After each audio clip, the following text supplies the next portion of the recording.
Hey folks, this is a beautiful fall day here, and I decided to take this project outside because we're just enjoying the last bit of rays for the year. This is an interesting project because you may have seen on the channel that I've mentioned geophytes at a number of times. In fact, the one that I recently had said that was I was giving Tomas and his houseplant home tour a really hard time. Here's one of my rarest plants. I just bought this off Etsy. This is like kind of a joke.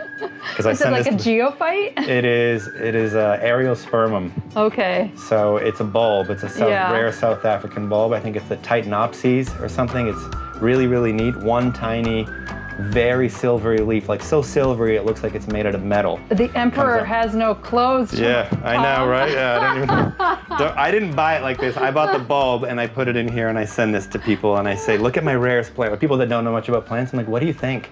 And they're just kind of like, what am I supposed to say? And as somebody who grows a lot of outdoor plants as well as indoor plants, in an indoor plant environment, you almost don't think about growing geophytes because you want something that is blooming or that has foliage at all time.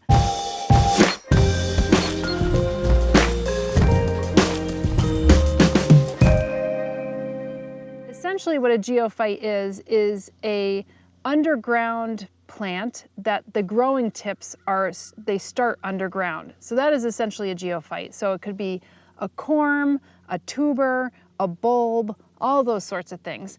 And I had never thought, when I was growing all my houseplants, I had grown some geophytes, but I had never thought when growing all of them that I could grow tulips indoors. And it's kind of silly because when you go to like the bodegas or supermarkets, you'll always see hyacinths. They'll sometimes sell a hyacinth bulb in one of those bulb vases. And they're basically forcing those bulbs to bloom a little bit earlier than you typically would. So that oftentimes between like winter and spring, you'll start to see them. You see hyacinths, you see paper white narcissus, you see amaryllis bulbs in the winter months, but never did I think about actually purchasing some of those, particularly the species, and forcing them myself and growing them indoors.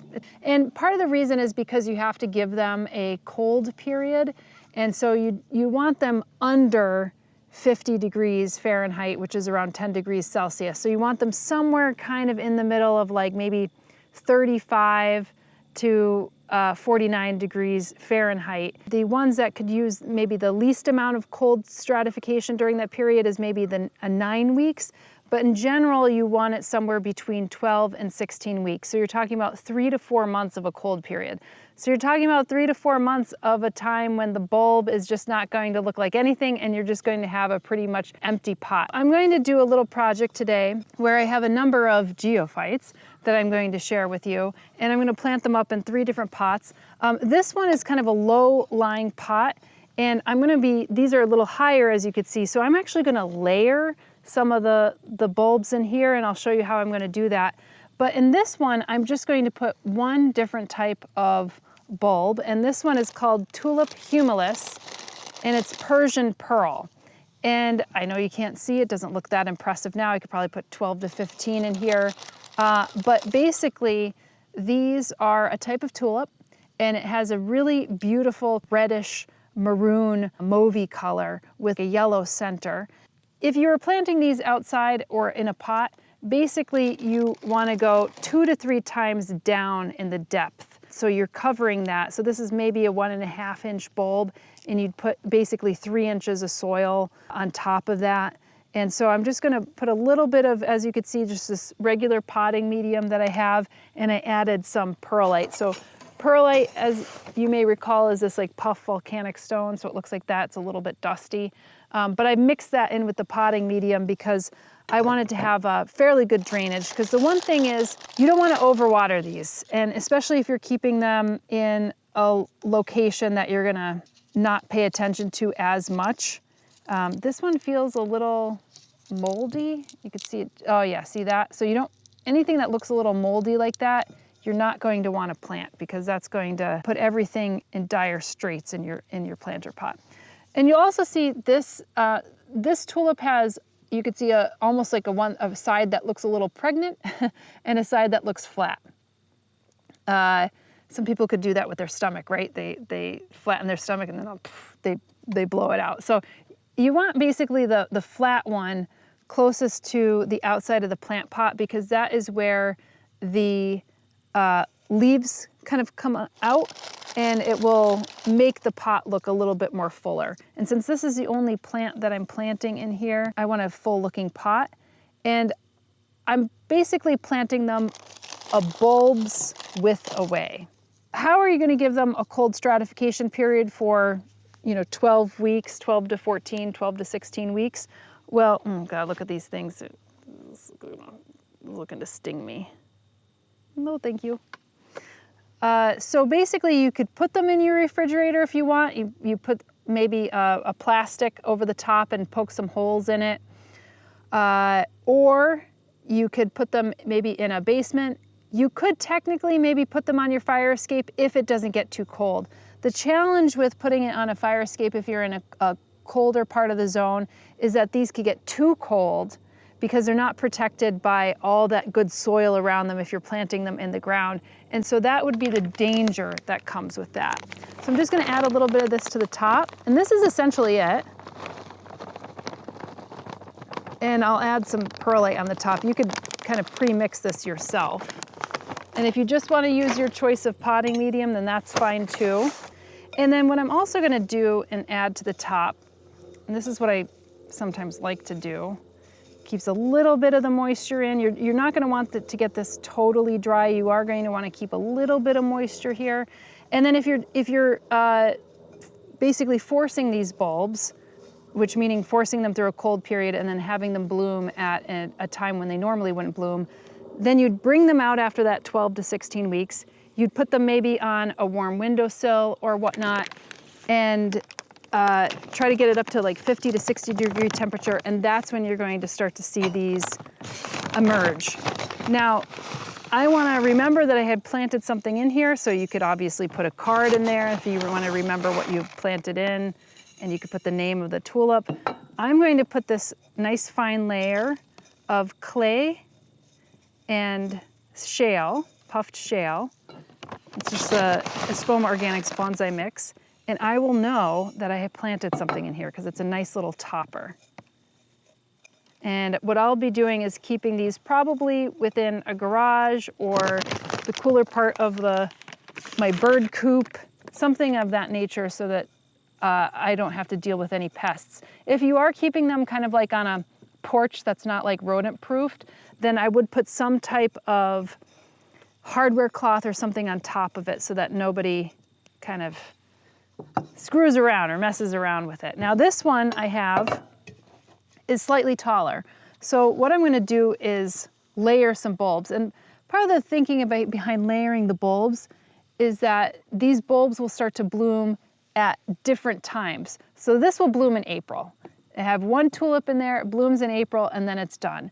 Then I could actually move those bulbs out. I could plant them in the landscape. I could save them for another year because they are perennials, and a lot of these geophytes are perennial. They'll just come back year over year. Same thing with any of the geophytes that you might be growing as houseplants. They'll come back year over year if you treat them well and you don't forget that you have them in a planter pot. In here with layering, you could get plants that bloom at different parts of the year. So some might bloom in February and March, then another one will bloom in April, another one will bloom in May, and the bulbs have different sizes. So what you do is you plant some of the deeper bulbs down below, the bigger bulbs, which need to be planted deeper because they need to be covered a bit more. And then your medium-sized bulbs you could plant in the middle, and your tiny bulbs, which are sometimes the tiniest bulbs, are the ones that bloom the earliest, which is great, and you could plant those on top. I think what I'm going to do here is I have this, I have many different types of tulips. So I have these species tulips that I'll show you. So I have Tulipa daisy stemmen, and this is a tulip that needs about 12 to 16 weeks of cold period. And this is a yellow and white tulip. So I wanted to do more yellow, whites, and purples in here. And then I have Tulipa polychroma, which is white and yellow. It's a smaller one. See, that one's a really tiny one. I'll probably want to go for a slightly larger bulb. So a nice, large, healthy bulb. You don't want to go. This one looks also a little. You always have to double check. This one might be too small, and this one, I guess this looks okay, but I was worried that this was moldy. I'll just leave that one to the side too.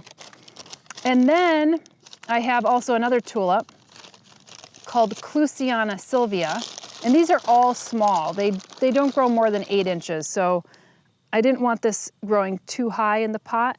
And this one is a white version of Tulipa clusiana. So Tulipa clusiana is a species tulip, but the sylvia is a cultivated variety that's white. So I have 3 different kinds of tulips.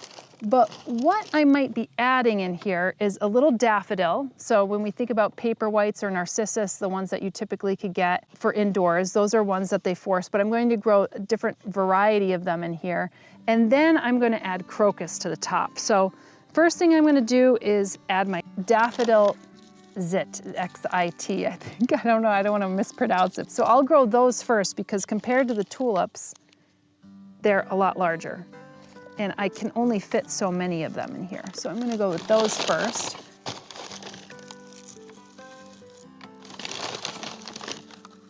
Yep, that's about it. So add some of this. So basically there'll be 3 layers of bulbs here.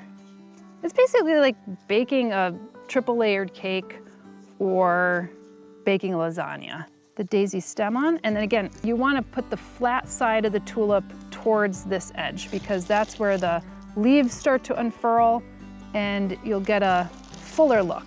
Okay, so this is the polychroma, and the polychroma is a great example of a tulip that only needs 9 weeks to have cold. And then I'm going to add a couple of the Clusiana sylvia. So I'll plant 3 of these in the middle. And then I'll have 1 more bulb for the top. We're getting really close to the top, so I might have wanted to use a slightly taller planter. Luckily, these are really small, and this is going to be Crocus siberi tricolor.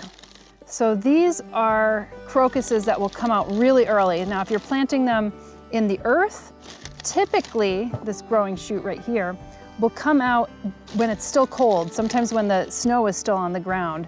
So February, March, depending on when the snow subsides.